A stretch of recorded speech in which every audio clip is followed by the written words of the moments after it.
Welcome to the Slop Temple. We pray this video helps. In this video, I will explain how to use a public charcoal grill.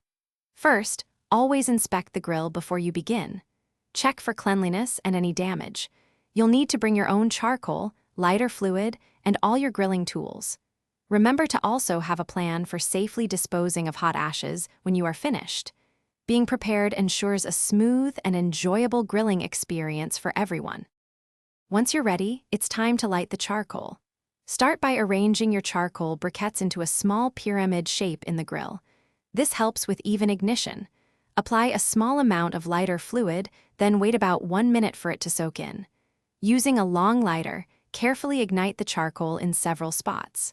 Soon, the coals will begin to glow and turn ash gray. Safety is paramount when using a public grill.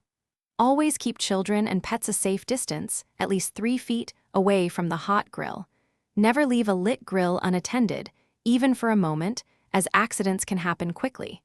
It's also a good idea to have a water source or a small fire extinguisher nearby, just in case of any unexpected flare-ups. Stay vigilant and enjoy your meal.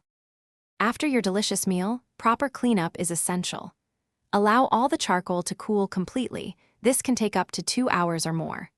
Once cold, dispose of the ashes only in designated metal containers, never in trash cans. Finally, clean the grill grates and ensure the surrounding area is tidy, leaving it better than you found it for the next person.